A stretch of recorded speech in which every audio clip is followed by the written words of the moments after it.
2016년 하반기라는 시점이 왜 리플 홀더에게 결정적인지 명확히 이해할 필요가 있어요. 많은 분석가들이 이 시기를 기점으로 시장 환경이 근본적으로 개선될 것이라고 입을 모으고 있는데요. 과거 2014년이나 2022년에 나타났던 중간선 하락 패턴이 지금의 차트와 상당히 닮아있기 때문이죠. 역사를 되짚어보면 상반기 부진 이후에 강력한 저점이 형성되었던 사례가 많았어요. 2014년 여름에도 지루한 횡보 뒤에 가을부터 반등이 시작됐고 2022년 하반기에도 저점을 다지고 나서 다음 사이클의 씨앗이 뿌려졌잖아요. 반감기 이후 유동성이 실제 시장으로 흘러 들어가는데 걸리는 시간이 통상 12달에서 18달 사이라는 통계도 지금 시점을 매우 흥미로운 구간으로 만들고 있어요. 현재 XRP는 1달러 10센트 수준에서 거래되고 있는데 1년 전과 비교하면 거의 70% 정도 저렴한 상태입니다. 코인베이스나 업비트 같은 주요 거래소에서 꾸준히 자금이 들어오는 흐름은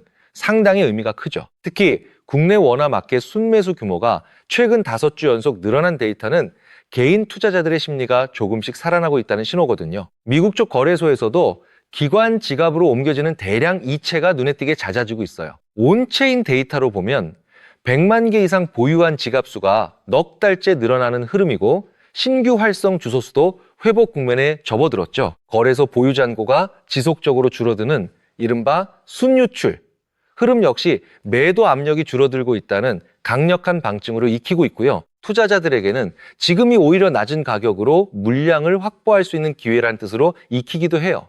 시장의 변동성을 단순히 공포로만 받아들일 필요는 없다는 이야기죠. 기술적인 관점에서 보면 지금의 움직임은 2024년 폭등 직전에 나타났던 압축 패턴과 매우 흡사합니다. 200일 이동평균선을 다시 딛고 올라오고 있고 주간 RSI도 40대 초반에서 반등을 시도하는 중이에요. 1달러 20센트 부근의 지지선을 뚫고 올라가는 것이 1차 과제인데요. 이 벽을 넘어서게 되면 1달러 30센트와 1달러 80센트를 거쳐서 과거 최고치인 3달러 50센트까지 가는 길목이 열릴 수 있죠. 파생시장 쪽 미결제, 약정도 조금씩 늘고 있고 옵션 시장의 콜과 풋 비율이 다시 콜 우위로 기울고 있다는 점도 눈여겨볼 부분이고요. 시카고 상품거래소에 새로 상장된 XRP 선물의 하루 거래 대금도 상장 2달 만에 억 단위 달러 규모로 성장했다는 통계가 눈길을 끕니다. 물론 바닥을 확실히 다지기 위해서는 더 큰 저항선 돌파가 선행되어야 하고요. 거래량이 최근 줄어든 것을 두고 불안해하시는 분들도 계시지만 사실 이건 시장 조성자들이 전략을 바꾸는 과정일 수 있어요. 투명성 법안이 나오면서 인위적인 봇거래를 줄이고 실제 가치를 기반으로 움직이려는 의도가 숨어 있는 거죠. 다시 말해서 시장이 더욱 건전해지고 있다는 증거로 해석할 수 있는 부분이에요. 지금 당장의 거래량 수치에 일희일비하지 않아도 된다는 의미이기도 하죠. 오히려 이런 조용한 국면일수록 큰 손들은 조용히 물량을 쌓아두는 법이거든요. 트레저리, 컴퍼니라 불리는 상장 기업들도 하나둘씩 XRP를 재무자산으로 편입하기 시작했다는 뉴스가 지난달부터 이어지고 있고요. 미국 정치권에서 클래러티 액트 통과가 가까워졌다는 소식은 시장에 큰 활력을 불어넣고 있어요. 하원은 이미 지난해 초당적 지지로 관련 법안을 통과시켰고 상원은행위원회가 2016년 하반기 안에 표결을 진행할 것이라는 관측이 워싱턴 안팎에서 잇따르고 있는데요. 디지털 자산의 규제 관할권을 SEC와 상품선물거래위원회 사이에서 명확히 나누고 대다수 알트코인을 상품으로 재분류한다는 것이 이 법안의 뼈대예요. 러시아나 싱가포르, 유럽연합 등 전 세계적으로 암호화폐 규제틀이 세워지고 있는 건 이제 거스를 수 없는 흐름이잖아요. 유럽은 이미 미카 규제를 시행하고 있고 싱가포르 통화청은 스테이블 코인 라이선스 체계를 정비했으며 러시아도 국경 간 결제용 디지털 자산 실험을 확대하고 있죠. 일본 금융청은 엔화 스테이블 코인 발행을 허용했고 영국 재무부도 스테이블 코인 규제안 초안을 공개했으며 한국 역시 가상자산 이용자 보호법이 단계 논의가 본격화되면서 제도권 편입의 속도가 붙고 있어요. 규제라는 먹구름은 결국 시간 문제일 뿐 언젠가는 거칠 수밖에 없어요. 정치적 합의가 완성된다면 그 자체만으로도 리플에게는 엄청난 상승 동력이 될 것입니다. 리플 팀이 규제 당국과 긴밀하게 소통하며 시장의 건전한 발전을 이끄는 모습은 장기적인 신뢰를 쌓는 핵심 요소죠. SEC와의 오랜 소송이 사실상 마무리 국면에 접어들고 프로그램 판매 부분만 정리하면 되는 상황이라는 점도 큰 짐을 덜어낸 결과라 할 수 있고요. 블랙록 같은 대형 금융기관들이 시장을 주시하는 이유도 바로 이런 제도권 편입 과정 때문이에요. 블랙록이 아직 XRP 현물 ETF를 공식 제출하지 않았다는 점을 두고 실망하는 목소리도 있지만 오히려 조용히 상황을 지켜보고 있다는 해석이 더 설득력을 얻고 있는데요. 이미 그레이스케일 프랭클린 템플턴, 비트와이즈 카나리 캐피털, 21시어스 등 다수 운용사가 현물 ETF 심사를 대기 중이고 클래러티 액트가 통과되면 대형 자산 운용사의 진입벽이 급격히 낮아지니까요. 블랙록은 비트코인 현물 ETF를 출시하기 전에도 몇 개월간 침묵을 지키다가 뒤늦게 뛰어들어 순자산 규모 1위를 차지한 전례가 있죠. 이더리움 현물 ETF에서도 같은 패턴이 반복됐던 만큼 XRP에서도 비슷한 시나리오가 나올 가능성이 있다는 관측이 나오고 있어요. 이미 캐나다에서는 XRP 현물 ETF가 상장돼 자금이 유입되고 있고 브라질과 유럽에서도 유사한 상품이 순차적으로 출시되고 있다는 점도 미국 승인의 명분을 강하게 만들어주고 있고요. 그들이 왜 굳이 리플이라는 자산을 눈여겨보고 있을까요? 단순히 기술력 때문이 아니라 법적인 울타리 안에서 안전하게 자산을 운영할 수 있는 환경이 조성되고 있기 때문이죠. 생태계 확장은 말 그대로 눈부신 성장을 이어가고 있어요. XRPL 기반의 토큰화 자산 규모가 1년 만에 수십 배 이상 커졌고 실물 자산 토큰화 시범 프로젝트도 이미 10개를 훌쩍 넘겼다는 사실이 이를 증명하죠. 특히 새로 도입되는 네이티브 대출 프로토콜은 기관 투자자들에게 아주 매력적인 안전장치가 될 것입니다. 이번에 공개된 XLS65와 XLS66번 표준화는 대출 채권을 온체인 자산으로 등록하고 이자 산정과 담보 청산까지 프로토콜 레벨에서 자동 처리하도록 설계돼 있어요.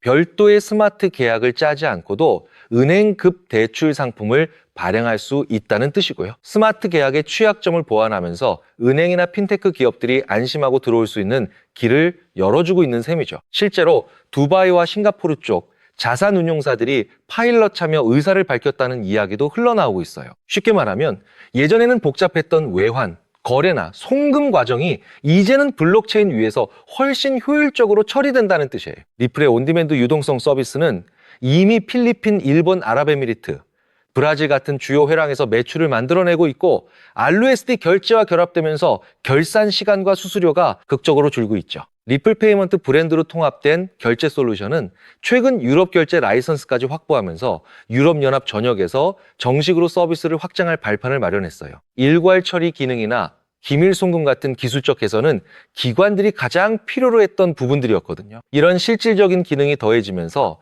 리플은 투기적인 자산을 넘어서 실제 금융 인프라로 자리 잡고 있습니다. 이게 바로 우리가 리플의 미래를 긍정적으로 봐야 하는 이유죠. 금융의 미래가 블록체인 위에서 새롭게 쓰이고 있다는 점을 간과해서는 안 됩니다. 서클이나 스탠더드, 차타드 같은 글로벌 기업들이 왜 이 기술에 열광하는지 생각해 보세요. 서클은 나스닥 상장 이후 시가총액이 크게 뛰면서 USDC 발행량을 계속 늘리고 있고 결제 인프라 확장에 사활을 걸고 있죠. 리플은 알루에스디를 앞세워 기관용 스테이블 코인 시장에서 정면 승부를 걸고 있어요. 뉴욕 금융감독청 승인을 받은 알루에스디는 미국 국채와 예치금을 담보로 하기 때문에 기관 감사에 매우 유리한 구조로 설계되어 있고요. 스탠더드 차타드의 제프 캔드릭, 리서치 총괄은 XRP가 2026년 말까지 2달러 80센트를 회복하고 2027년 5달러 50센트, 2028년 8달러, 그리고 2029년에는 12달러 선까지 열려 있다고 공개, 리포트에 명시했죠. 시티와 도이체 방크 같은 전통은행들도 토큰화 결제망 연구를 강화하면서 리플의 기술 자산에 관심을 두는 흐름이 이어지고 있고요. 단순히 유행을 따르는 게 아니라 기존 금융 시스템의 한계를 극복할 수 있는 유일한 대안이기 때문입니다. 지금 우리가 보고 있는 것은 거대한 금융혁명의 시작 단계예요. 이 흐름을 읽는 사람만이 기회를 잡을 수 있거든요.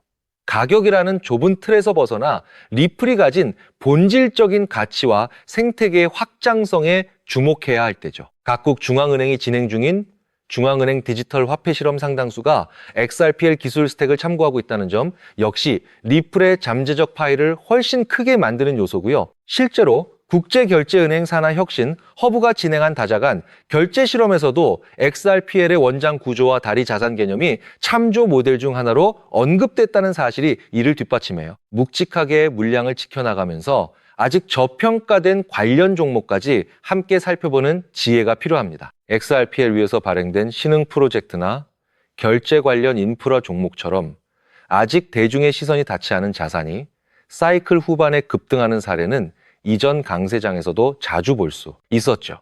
소액이라도 몇 개 후보에 나눠서 담아두는 분산 전략이 오히려 대박의 시작점이 될 수 있고요. 규제 환경이 풀리고 기술이 상용화되는 시점이 오면 지금의 가치와는 비교도 할 수 없을 만큼 큰 폭의 성장이 기대돼요. 반등이 시작된 뒤에 뒤늦게 뛰어드는 것과 지금부터 조용히 준비하는 것은 결과가 완전히 다를 수밖에 없죠. 준비된 투자자에게는 지금의 도전기가 최고의 선물이 될 수 있고요. 여러분, 어느 날 갑자기 전 세계 은행 전산망과 인터넷이 동시에 멈춰버린다면 통장에 찍힌 그 숫자는 과연 안전할까요?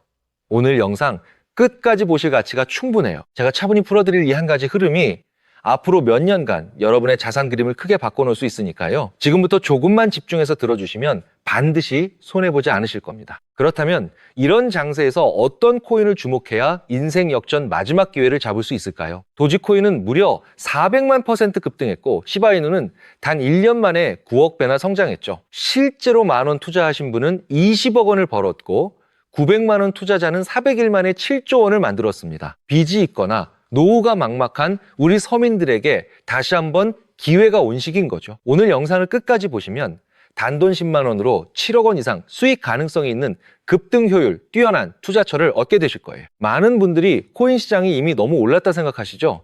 단언컨대 아직 시작조차 안 했습니다. 왜냐하면 지금은 법과 제도가 정착되지 않은 완벽한 초기 시장이기 때문이에요. 현재 전 세계 인구 중 깨어있는 단 4%만이 코인 시장에 참여하고 있는데 이 안에는 미국 재무부 장관, 상무부 장관, 증권거래위원회 위원장, 그리고 트럼프 전 대통령과 일가 모두가 포함되어 있죠. 스마트머니, 즉 기관 투자자들은 이 시장의 완벽한 초기 단계를 파악하고 기회를 선점하고 있는 겁니다. 그렇다면 급등할 테마는 무엇일까요?